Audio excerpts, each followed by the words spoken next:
Hello students, myself Bhagyashree Halankar from PESC's RSN College of Arts and Science.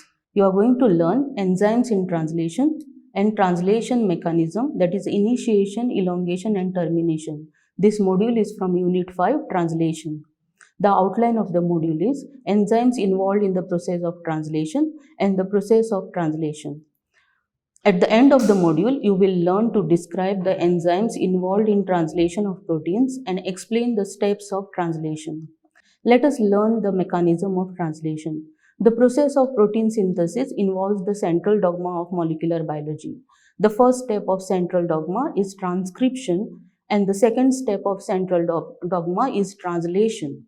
In translation, there is a synthesis of polypeptide chain from mRNA.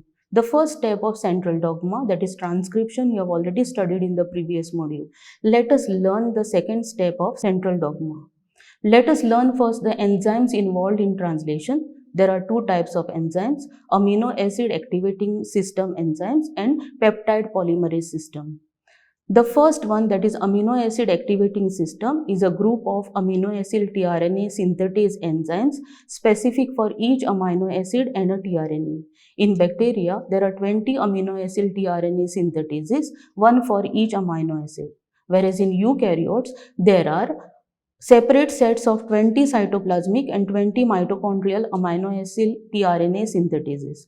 The enzyme recognizes the different parts of the tRNA and add appropriate amino acid to the appropriate tRNA.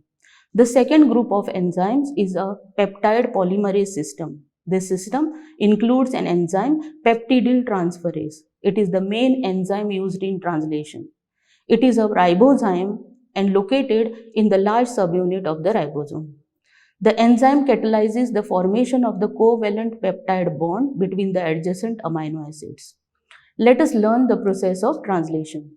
Translation involves the synthesis of amino acid sequence in a polypeptide chain from nucleotide sequence of mRNA. In prokaryotes and eukaryotes, the process of translation follows the same overall mechanism except for few differences.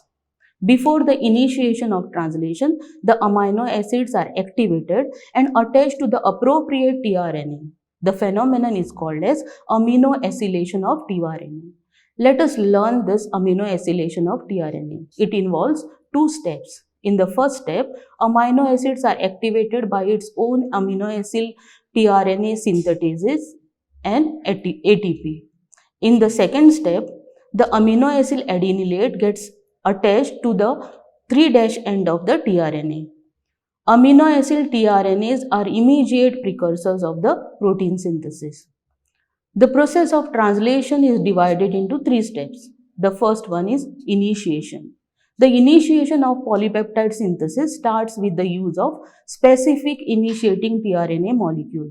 In prokaryotes, the initiating tRNA molecule is charged with the amino acid N-formylmethionine and it is called as a N-formylmethionine tRNA, which is also called as tRNA F-met.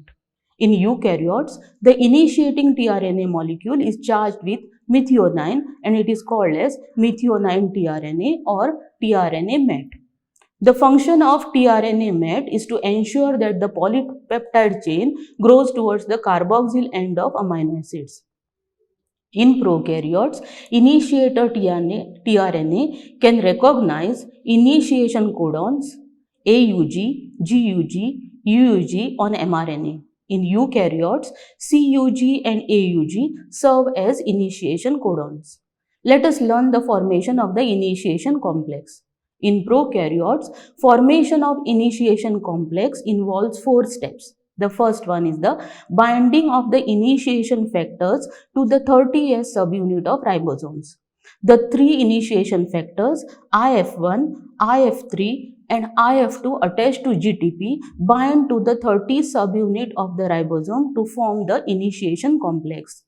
The second step is the initiator tRNA, that is tRNA F-met and mRNA bind to the 30S subunit of the ribosome.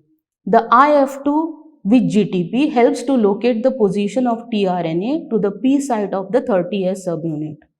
IF1 prevents the premature entry of tRNA and prepares the smaller subunit to attach to the larger subunit. whereas IF3 prevents the premature association of the subunits and released once tRNA binds to the 30S subunit. The third step is the anticodon of tRNA FMET base pairs with the initiation codon, that is AUG, on the mRNA. AUG of mRNA is brought at the correct position by a ribosome binding site called as leader sequence or Shine-Dalgarno sequence. This leader sequence is present just above the AUG initiation codon towards the 5' end of the mRNA.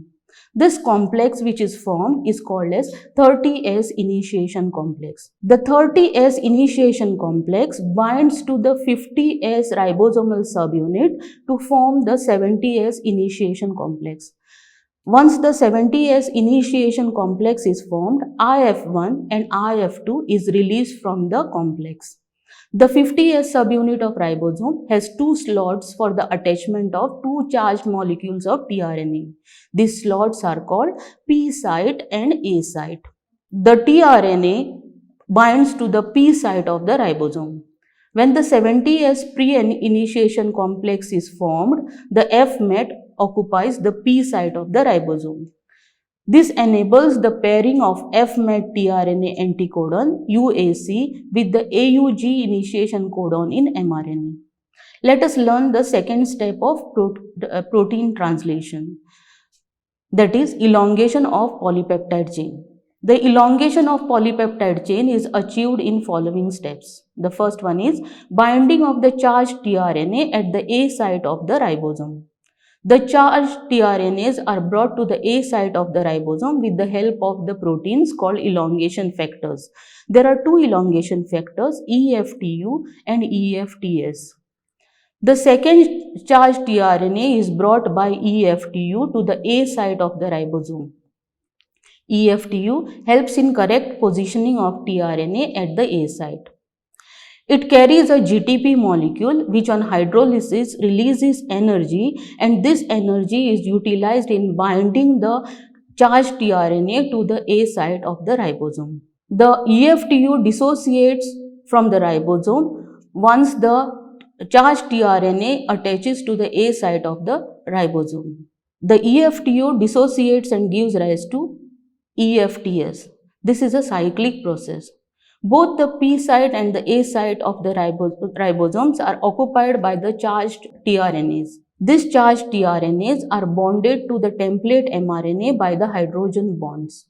Let us learn the next step of elongation, that is the formation of the polypeptide bonds between the amino acids. A peptide bond is formed between the carboxyl end of FMET and amino end of the second amino acid.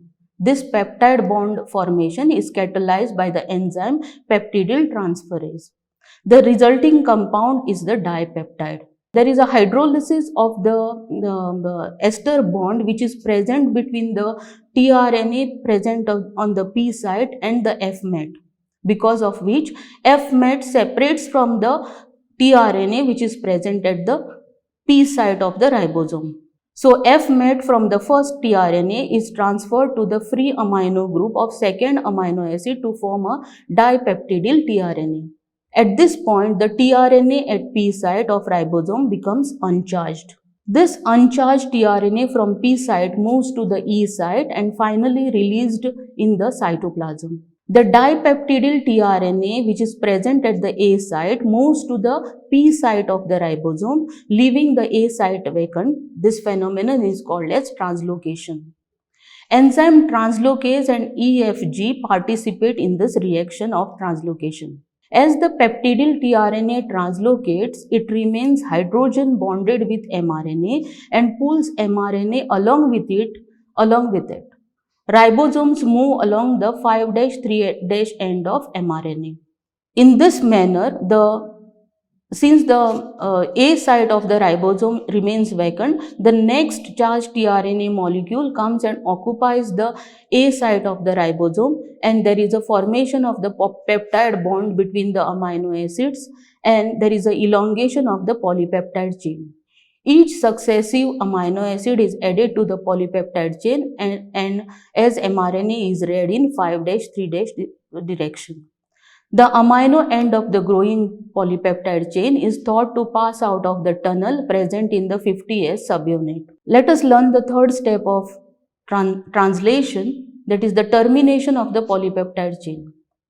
Termination of polypeptide chain occurs when one of the termination codon UAA, UAG or UGA present on the mRNA arrives at the ribosome A site. There is no tRNA which can recognize this termination codon. Releasing factors RF1 and RF2 recognizes the termination codons and catalyzes the termination and releases the polypeptide chain. Both the subunits of the ribosome, that is the 30S subunit and the 50S subunit, dissociate from one another.